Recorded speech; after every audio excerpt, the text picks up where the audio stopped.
Here in the year 2012, we are celebrating the 200th anniversary of the birth of Charles Dickens, considered one of our culture's greatest writers. Charles Dickens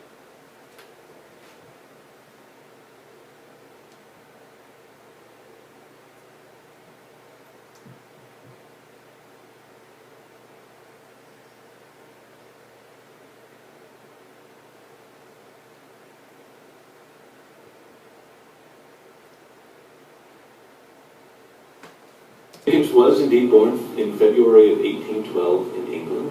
He was the second of 8 children, and he had what he considered something of an unfortunate childhood.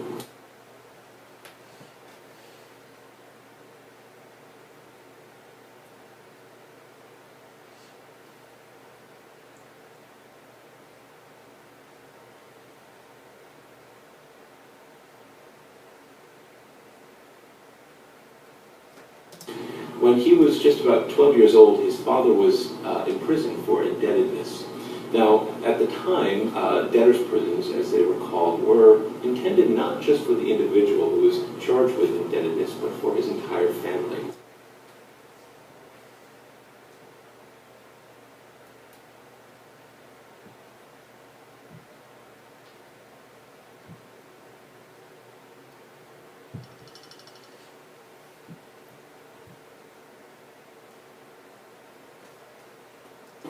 Charles Dickens and his older sister were considered too old and of working age, so they did not go to prison, but Charles's father, mother, and his younger siblings all were sent to prison.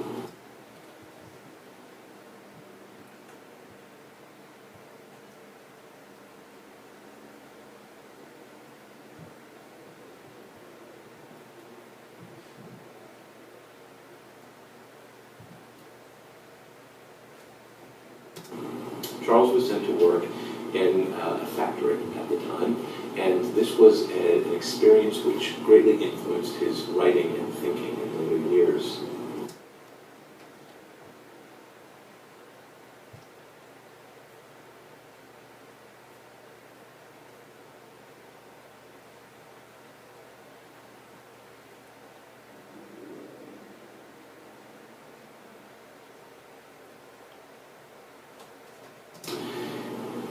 He, in time, became a court reporter, then a newspaper reporter, and he always had a desire to write his own short stories and novels, and indeed, he began doing just that.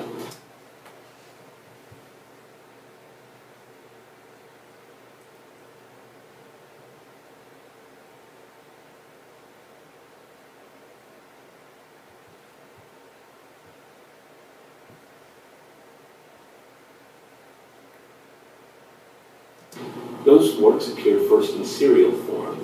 A chapter would appear in an issue of a newspaper, and then another chapter in a later issue. They were later collected into whole novels.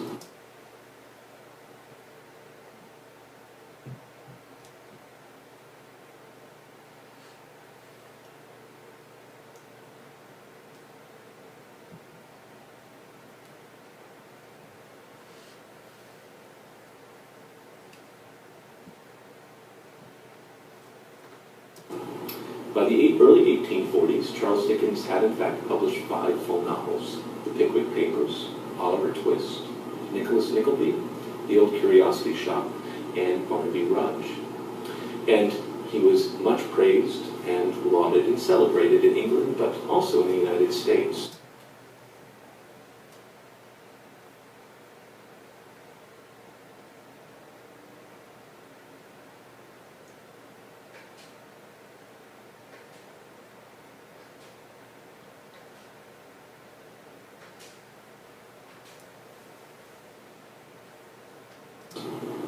In January of 1842, he made his first visit to the United States, arriving in Boston after a very choppy sea voyage.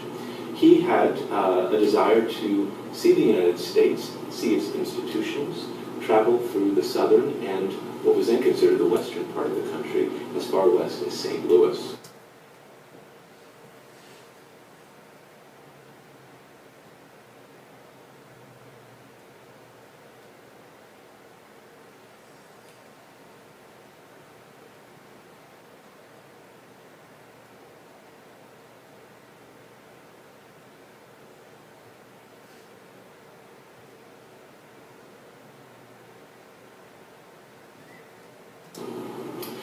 Because he was a champion of the underdog, based on his experience as a child, he especially wanted to see what were then referred to as insane asylums, mental institutions. He wanted to see prisons. He wanted to see schools for the blind and the deaf.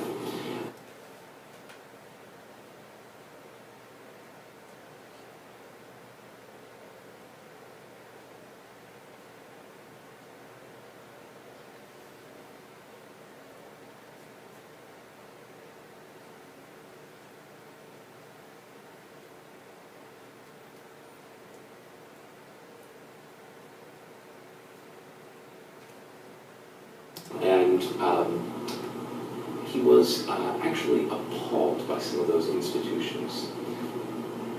An institution that specifically appalled him wasn't an institution contained within a building, but it was the institution of slavery. His own country, England, had outlawed slavery, but of course it was still occurring here in the United States. He was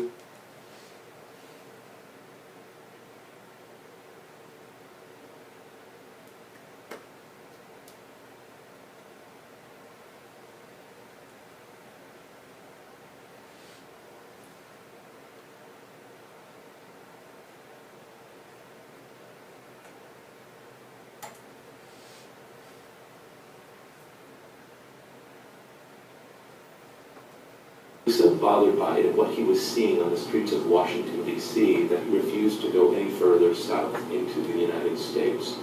He then curtailed his trip and headed west.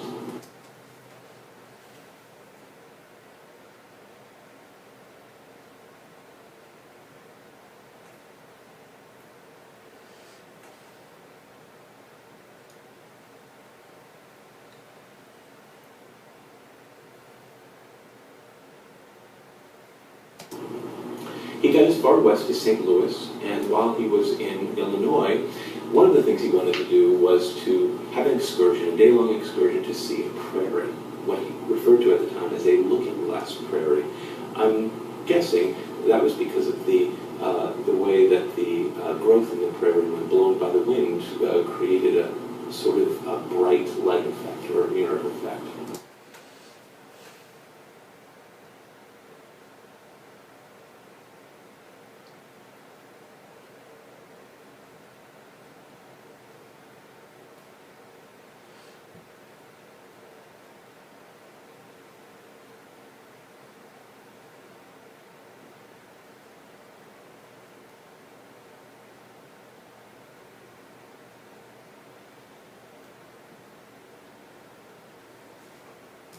This excursion was considered too much for the women, and so Charles's wife and her female traveling companions remained at the inn they were staying at in Lebanon, Illinois, and the men and the party headed out to see the prairie.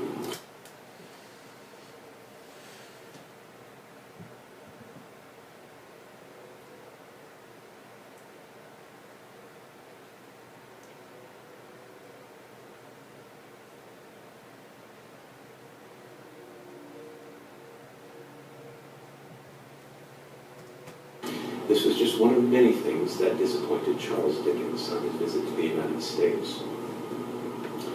Another thing that disappointed him was the lack of copyright laws. His works were being published throughout the United States by this point, but he was receiving no compensation for his work.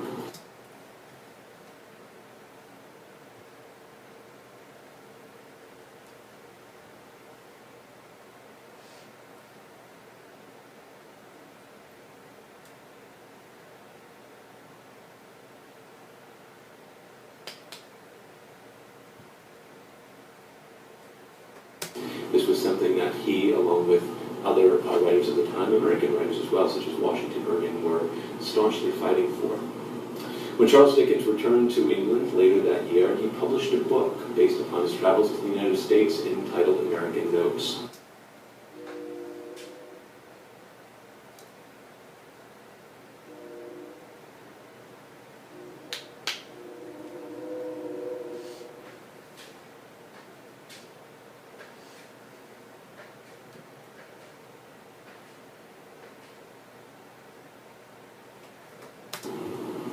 In it, he basically condemned America, not just for its institutions like slavery and It's disappointing geography, like the prairie in Illinois, but also for behaviors, habits, such as the chewing and spitting of tobacco, a habit which particularly disgusted him.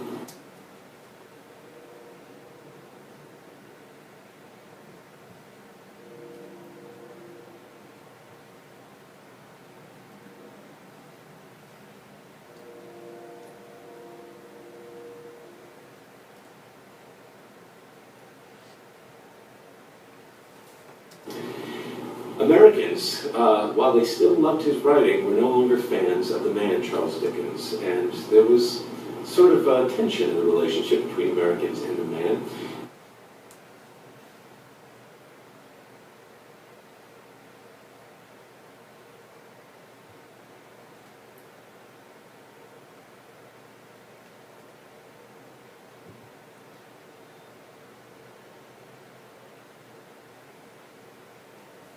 It was smoothed over when he made his second and last visit to the United States 25 years later in 1867.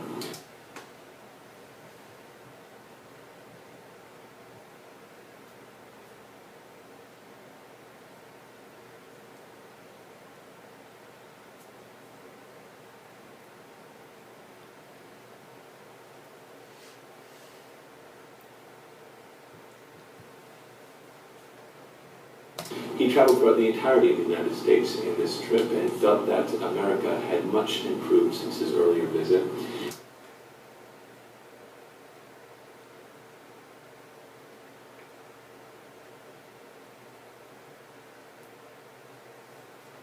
He gave hundreds of readings of his works while he was here, and many say those even led to his eventual death just 2 years later at the age of 58.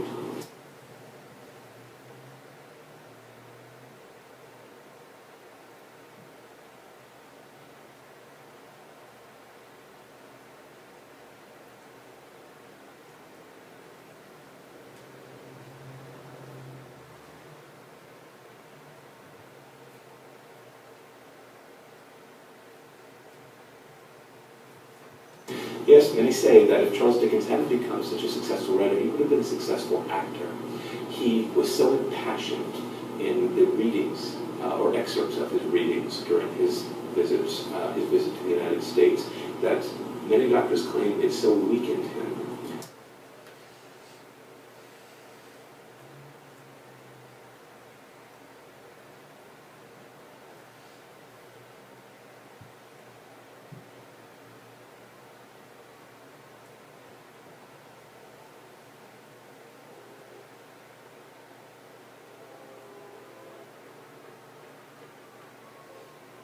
that he died, as I said, at age 58 in 1870, while still working on yet another novel, his uncompleted The Mystery of Edwin Drood.